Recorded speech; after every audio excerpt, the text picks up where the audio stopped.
Notícias da Manhã.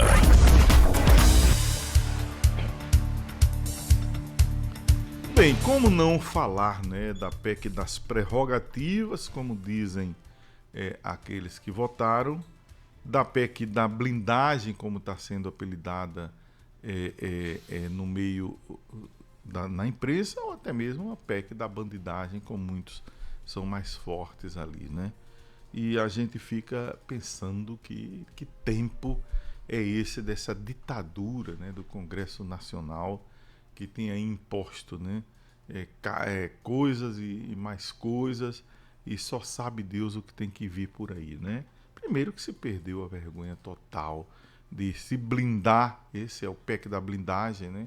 De blindar parlamentares, deputados federais e deputados estaduais, né, que também acompanha essas prerrogativas, né, que podem agora enveredar pelo mundo do crime como se fosse um qualquer, e que estão blindados em função aí dessa PEC, né? A PEC, essa proposta de emenda, né, que foi aprovada aí essa semana, né? Claro, muita coisa ainda pode rolar debaixo dessa ponte, agora vai para o Senado Federal, e a gente fica torcendo ainda que o Senado seja um ponto de equilíbrio e que não deixe essa aprovação dessa PEC passar, né? Agora já foi encaminhado para a Comissão de Constituição e Justiça, e quem é o presidente? Otto Alencar, né? E Otto Alencar diz que é uma das coisas mais vergonhosas que já viu e que vai lutar, né? E ele colocou isso de maneira muito forte: vou lutar contra a não aprovação exatamente desse texto que foi aprovada sem cerimônia. Ele diz assim, né? Para não usar o termo sem vergonha, como diz ele, né? Que foi aprovado pela Câmara, né? Ele diz: olha, a gente não vai aprovar aqui no Congresso, eu vou lutar, eu vou dar toda a minha força para que não seja aprovado. O deputado Otto Alencar eu já falei aqui algumas vezes, né? É um cara que sempre tive um respeito imenso, cara. Não é um cara que sempre teve ali no métier das minhas lutas, mas nunca deixei de votar nele, exatamente porque pela postura dele, né? Pela postura democrática, pela postura ponderada que ele tem, pelas visões que ele tem, né? Então, isso aqui não vai passar, essa é a nossa esperança. Mas eu pesquisando ali, encontrei uma coisa interessante que eu trago para vocês fazer essa reflexão, que é essa PEC, né? Então, essa PEC da blindagem promove mudanças no artigo que trata da imunidade parlamentar, ou seja, aquele que nada pode atingir o parlamentar, e tornando uma norma semelhante à que vigorou entre 1988 e 2001. Era assim, tá? Tinha essa blindagem, né? Agora, eu vou ilustrar um caso aqui, né? Para os senhores entenderem por que essa prerrogativa foi antes, em 2001, 2002 foi suspensa, e por que aconteceu isso, né? Então, em 88 era assim: quando o texto que queriam aprovar estava em vigor, esse texto aí, nenhuma investigação contra parlamentar foi autorizada. Durante esses anos aí, 88 e 2001, nenhum caso foi autorizado, nem em caso de homicídio, nem em caso de corrupções, nem em caso de tráfico, por exemplo, como houve. Teve gente ligada ao tráfico, teve gente ligada à corrupção, teve gente ligada a homicídios, e nenhum deles foi autorizado. Agora, o clássico caso é o caso de Ildebrando Pascoal. E vou dizer aos senhores quem era Ildebrando Pascoal. Era um ex-coronel, parlamentar cassado, que ficou conhecido no país como deputado da motosserra. Os senhores mais novos não lembram, e a gente que é mais velho lembra um pouquinho disso, né? Quem era Ildebrando Pascoal? Ele foi acusado de chefiar a organização de um esquadrão da morte e condenado por homicídio, formação de quadrilha e narcotráfico. Ele foi preso em 1999. Foram tantos os crimes de Hildebrando, um ex-coronel ligado ao tráfico, que viu na brecha dessa lei de 1988 a 2001, exatamente, viu na brecha de que eu poderia lá ficar imune, se candidatou, chega lá no Congresso Nacional e, com base nessa lei, se aquietou.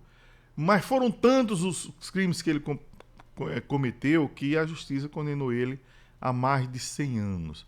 Seu crime mais notório foi a morte do mecânico Agilson Firmino. Me perdoem estar colocando muito fortemente aqui essa questão, mas olha bem, esse mecânico ele foi esquartejado com uma motosserra. Morto também o filho dele de 13 anos. 2 testemunhas foram assassinados e quem foi o autor, quem foi o acusado, Hildebrando Pascoal, que era deputado federal na época, e inclusive era alvo da CPI do narcotráfico. Mas com essa lei, por exemplo, em fevereiro de 1999, o Supremo Tribunal Federal abriu um inquérito para apurar tudo isso, né? O inquérito foi instaurado, né? E se chegou à conclusão que era culpado, o passo seguinte seria a abertura do processo judicial. Para isso, por causa daquela prerrogativa ali de até 2001, que dava blindagem ao deputado, seria necessário que a Câmara dos Deputados concedesse uma licença ao Supremo para poder abrir o processo judicial. Olha o que é a PEC da blindagem. Não é para dizer não está julgado, para abrir o processo judicial precisa de autorização. Pois a Câmara não deu, né? Não deu, enrolou, foi para lá e foi para cá. Quando se viu acuado, não deu autorização e optou por cassar o mandato de Pascoal, que aí, de qualquer maneira, depois aí foi lá para a Justiça e não sei o que e tal. Mas aí teve que começar na primeira instância, né, não mais no Supremo e tal, porque hoje o deputado é prerrogativa do Supremo, né? Se ele sai, é uma pessoa comum, então foi para a primeira instância e aí foi-se Hildebrando. Não se deu essa autorização. E logo depois desse fato, né, 1 ano e pouco depois, diz, realmente é um absurdo, pelo caso de Hildebrando, vamos caçar agora aquela prerrogativa e caçar na prerrogativa, para não ter mais essa blindagem, né? Pois agora retomam a blindagem. Quantos Hildebrando Pascoal vão entrar aí, né, sobre o amparo da legislação eleitoral, sob o amparo de estarem eleitos e serem imunes, né? Aliás, quantos vão entrar não, né? Quantos já tem, morrendo de medo de investigações e tal, que agora se blindam, né? Para ser pior ainda, meus senhores e minhas senhoras, meus jovens, minhas crianças, vocês que me ouvem aqui, né? Para ser pior ainda, na noite anterior da PEC da blindagem, eles tentaram dizer, não, a cassação vai ser por voto secreto. A Câmara derrubou. Pois no outro dia, eles voltaram com o mesmo texto do voto secreto e botaram junto da blindagem aí que passaram.